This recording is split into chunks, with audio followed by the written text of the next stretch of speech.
पिछले वीडियो में मैंने 1 से लेकर 11 तक का रॉन्गली स्पेल्ड वर्ड डिस्कस किया था और उस वीडियोस में जितने भी सारे प्रश्न थे वो सारे के सारे एसएससी सीजीएल में पूछे हुए प्रश्न थे। आगे वही मैं कंटिन्यू कर रहा हूँ। क्वेश्चन नंबर 12 है, इसमें भी रॉन्गली स्पेल्ड वर्ड खोजना है। फर्स्ट है कॉम्पिटेंसी। कॉम्पिटेंसी का मतलब होता है योग्यता, किसी चीज़ के लिए आप योग्य हैं या नहीं, उसके लिए कॉम्पिटेंसी यूज़ होता है और ये सही है स्पेलिंग इसका। दूसरा है प्रोसेसिंग। प्रोसेसिंग का हिंदी होता है प्रसंस्करण। हिंदी थोड़ा अजीब टाइप का है। प्रोसेसिंग वही होता है जिसको आप एक डेटा देते हैं और वो डेटा प्रोसेसिंग में लग जाती है उससे कुछ आउटपुट निकालने के लिए। और एक और वर्ड होता है संस्करण। प्रसंस्करण और संस्करण में बहुत अंतर है। प्रसंस्करण का मतलब होता है प्रोसेसिंग और संस्करण का मतलब होता है एडिशन। जब कोई बुक आती है उसमें कुछ रिवाइज़ करके, कुछ ऐड करके, कुछ उसमें से हटा के गलतियों को सुधार करके फिर नया लॉन्च किया जाता है तो उसे एडिशन बोलते हैं। किसका? इस बुक का नया एडिशन पब्लिश हुआ है। तो संस्करण का मतलब एडिशन होता है और प्रसंस्करण प्रोसेसिंग होता है। फोटोग्राफ। फोटोग्राफ ये गलत है, फोटोग्राफ होता है, फोटोग्राफ। वो यहाँ पे छूटा हुआ है। जो हम आम बोलचाल की भाषा में फ़ोटो यूज़ करते हैं, हालांकि ये आधा अधूरा यूज़ करते हैं। इसका पूरा फुल फॉर्म का लीजिए या इसका पूरा जो नाम है उसका होता है फ़ोटोग्राफ। इसे हम आधा ही बोलते हैं कि एक फ़ोटो खींच लो। आम बोलचाल की भाषा में फ़ोटो ही बोला जाता है। Option number C is right answer हो जाएगा चूँकि यही रॉन्ग था। बाउंड्री। बाउंड्री का मतलब होता है सीमा, सरहद। नेक्स्ट क्वेश्चन देखते हैं, क्वेश्चन नंबर 13।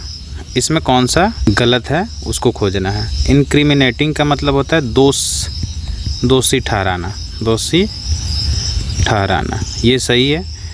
दूसरा है अनप्रिटेंशियस। प्रिटेंड का मतलब होता है दिखाना, दिखावा करना। अनप्रिटेंशियस इसमें लगा हुआ है, बिना दिखावा के। अनप्रिटेंशियस है मतलब जो ओरिजिनल है। दूसरा है कैंसिलेशन। कैंसिलेशन का मतलब होता है रद्दीकरण। एम्बॉडीमेंट। एम्बॉडीमेंट का मतलब होता है मूर्त रूप। जैसे अगर इसका एग्जाम्पल हम देखें मूर्त रूप का, सबसे ज़्यादा करुणा की भावना अगर आप हिस्ट्री में पढ़ेंगे तो वो बुद्ध में दिखाई देते हैं, गौतम बुद्ध में। तो आप किसी को कह सकते हो कि गौतम बुद्ध का वो एम्बॉडीमेंट है, मतलब अगर मूर्त रूप है। उनमें न हिंसा की भावना था, उनमें करुणा की भावना बहुत अधिक थी। तो करुणा का मूर्त रूप है, किसी को बोलना है करुणा का मूर्त रूप, तो वो होता है एम्बॉडीमेंट। एम्बॉडीमेंट का मतलब किसी चीज़ का मूर्त रूप। तो इसमें यह भी सही है, लेकिन ये जो ऑप्शन नंबर बी आपको दिख रहा है अनप्रिटेंशियस, इसमें ए से नहीं होता है, टी होता है, unpretentious. Right. So option number B is right answer हो जाएगा। 14 है, इसमें भी रॉन्गली स्पेल्ड वर्ड खोजना है।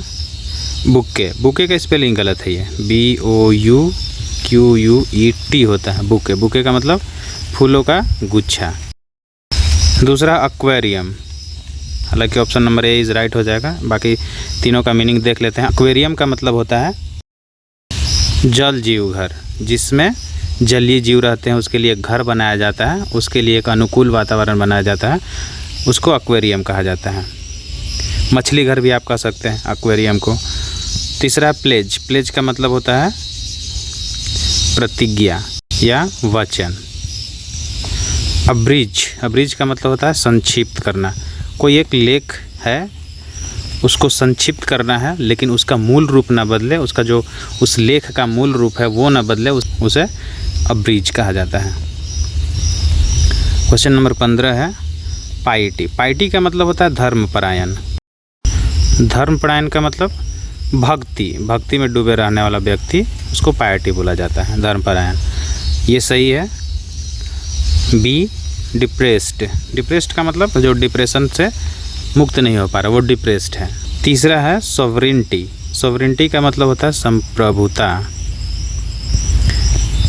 जैसे हमारे देश एक सॉवरेन कंट्री है, इसका मतलब ये होता है कि कोई भी बाहरी देश हस्तक्षेप नहीं कर सकता है हमारे नियम कानून में, हमारे डिसीजंस में। हम स्वतंत्र रूप के एक निर्णय ले सकें अपने जनता के लिए, अपने प्रजा के लिए, उसे ही कहा जाता है संप्रभुता। ये भी सही है। चौथा है विविडली। इसका मतलब होता है जीवंत रूप। जीवंत रूप मतलब एक आप मानो एक कहानी पढ़ रहे हो, उस कहानी में आपको पढ़ते पढ़ते आपको पता चलने लगे कि ऐसे ऐसे हो रहा था, ऐसे मतलब आप उसको कल्पना कर सकते हैं, आप उस कल्पना में खो जाते हैं पढ़ते पढ़ते, उसको बोला जाता है जीवंत रूप। किसी कहानी का जीवंत रूप, उसको विविडली बोला जाता है। इसका ये स्पेलिंग गलत है, आई यहाँ पे होता है, इसलिए option number D is right answer. 16 है कैशियर। कैशियर ये गलत है। कैशियर में CASHIER होता है। कैशियर जो पैसे का लेन देन करने वाला कर्मचारी होता है। Option number A is right. ये इसका मतलब सुरक्षा होता है। सर्टेन का मतलब निश्चित। इमेजरी का मतलब होता है चित्रात्मक, चित्रात्मक, चित्रात्मक वर्णन। कहानी में अगर ऐसा लिखा हुआ है जो आप उस लाइन को पढ़ करके आपके दिमाग में एक इमेज क्रिएट हो जाए, उसी को बोलते हैं इमेजरी। क्वेश्चन नंबर 17, इसमें भी रॉन्गली स्पेल्ड वर्ड खोजना है आपको। एड्रेस ये गलत है, ADD होता है, RESS होता है, दोनों डबल होता है, इसलिए option number A is right हो जाएगा। अस्टाउंड, अस्टाउंड का मतलब अधिक आश्चर्यचकित हो जाना, बहुत अधिक, बहुत अधिक आश्चर्यचकित होना।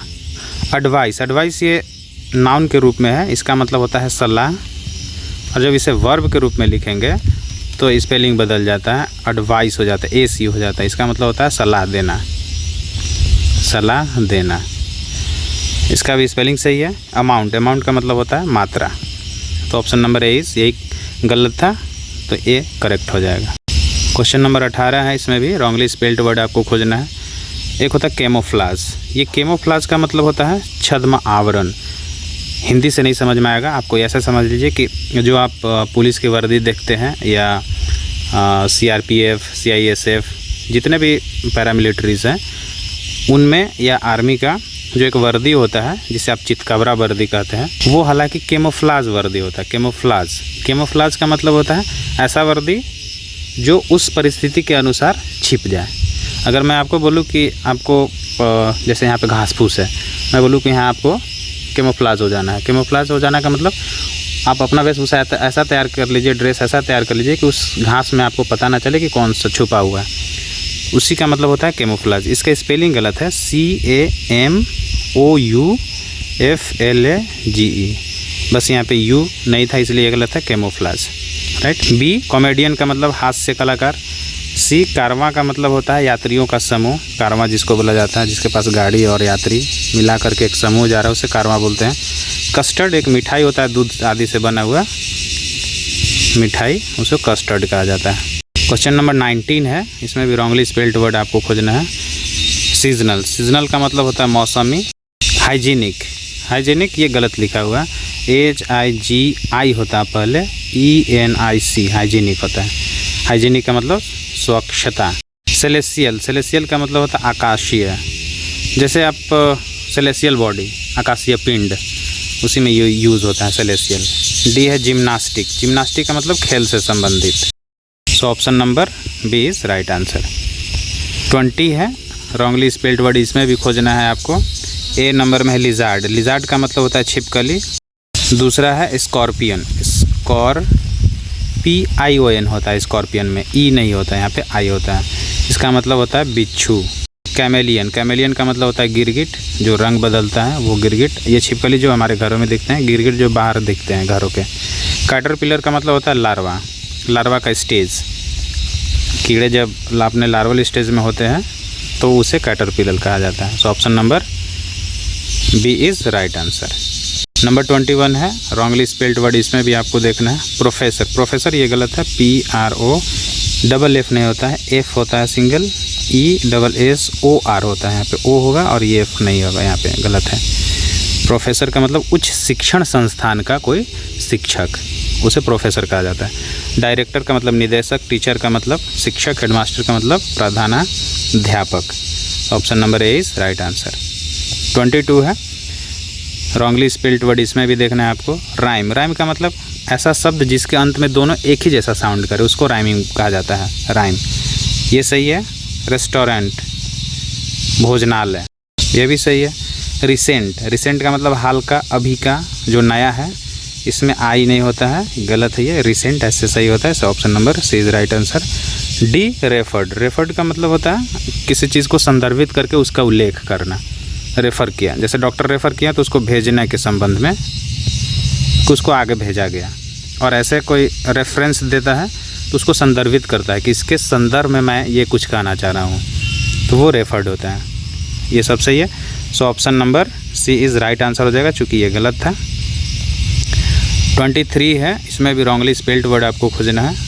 नीस, नीस का यहाँ पे जो स्पेलिंग है ये गलत है, क्योंकि मैंने पिछले वीडियो में बताया था कि ये आइस नहीं होता है। भतीजी या भांजी को आइस नहीं देना है, क्योंकि छोटे बच्चे होते हैं, इसलिए इसको स्पेलिंग ही चेंज कर देते हैं हम, NIECE कर देंगे। अब ये सही हो गया, option number A is right answer है। कज़न का मतलब होता है चचेरा, ममेरा, फुफेरा, भाई या बहन दोनों। ऐसा नहीं बोला जाता कि कज़न सिस्टर है, कज़न ब्रदर है, ऐसा नहीं बोला जाता है। उसको इंग्लिश में ऐसा बोला जाता है she is cousin, she is my cousin. अपने आप ये अंडरस्टूड है कि सी लग गया है तो वहाँ पे वो बहन है, ही इज़ माई कज़न। इसका मतलब है कि वह मेरा ममेरा या चचेरा भाई है, ये अंडरस्टूड होता है। इसलिए कज़न सिस्टर कहना, कज़न ब्रदर कहना गलत होता है। इसका मतलब ये होता है चचेरा, ममेरा, फुफेरा, भाई या बहन। नेफ्यू मतलब भतीजा या भांजा, अंकल, चाचा, मामा, सब। So option number A is right answer. Number 24 है, select the wrongly spelled word. Plough, plough का मतलब होता है एक हल एज अ नाउन, लेकिन जब आप वर्ब के रूप में इसे यूज़ करते हैं तो इसका मतलब होता है हल चलाना, हल चलाना या खेत जोतना। प्लेजियराइज, प्लेजियराइज का मतलब होता है साहित्यिक चोरी। जैसे किसी ने बहुत रिसर्च करके कुछ लिखा है, कुछ अपना वो पब्लिश किया, बट किसी ने उसका चोरी कर लिया और वो अपना बताकर वो मार्केट में सेल कर रहा है, तो उसे कहा जाता है प्लेजियराइज, साहित्यिक चोरी। ऐसा चोरी जो आप कुछ लिखे हैं, आपका इंटेलेक्चुअल चीज़ था, वो आपका चोरी किया हुआ, उसे प्लेजियराइज बोलते हैं। डी है प्ले राइट, प्ले राइट ये गलत है, इसका होता है PLYWRIGHT, ये प्ले राइट होता है। प्ले राइट का मतलब होता है नाटक लिखने वाला, नाटककार। नाटक जो लिखता है, जो व्यक्ति नाटक लिखता है उसे प्ले राइट कहा जाता है। Right, option number B is right answer हो जाएगा। और प्लेफुल, प्लेफुल का मतलब होता है कि मनोरंजक वाले चीज़, मनोरंजन वाला चीज़। नंबर 25 है, select the wrongly spelled word. Option number ए है एनार्की। एनार्की का मतलब होता है अराजकता, मतलब जहाँ पे कोई एक अच्छा शासन नहीं है, कोई किसी को भी धमकी दे रहा है, कोई किसी को मार पीट रहा है, मतलब वहाँ अराजकता फैला हुआ। इसका मतलब है कि शासन करने वाला कोई एक टॉप लीडर कोई नहीं है। टेरिनी, इसको टेरिनी पढ़ते हैं। टेरिनी का मतलब होता है तानाशाही। शासन आया लेकिन कैसा शासन हुआ? तानाशाह है, जो किसी का बात नहीं सुनता, अपने मनमानी करता है। एरिस्टोक्रेसी, एरिस्टोक्रेसी का मतलब होता है एक ऐसा तंत्र जिसमें केवल कुलीन वर्ग हों, जिसे कुलीन तंत्र कहा जाता है। कुलीन वर्ग का मतलब धनाढ़ लोग, जिसके पास रुपया, संपत्ति, धन, दौलत सब है और वही सत्ता में है, उसी को एरिस्टोक्रेसी कहा जाता है। मोनार्की का मतलब होता है राजतंत्र, राजा का शासन को मोनार्की बोला जाता है। तो इसमें से गलत कौन है? एनार्की सही है, इसमें गलत हो जाएगा ऑप्शन नंबर बी, ये सही हो जाएगा, क्योंकि इसमें टिरनी में डबल एन आता है, TYRANNY, टिरनी। टिरनी का मतलब तानाशाह होता है। तो option number B is right answer. I hope आपको ये सीरीज़ बहुत अच्छा लगा होगा। मिलते हैं नेक्स्ट सीरीज़ में कुछ और टॉपिक के साथ।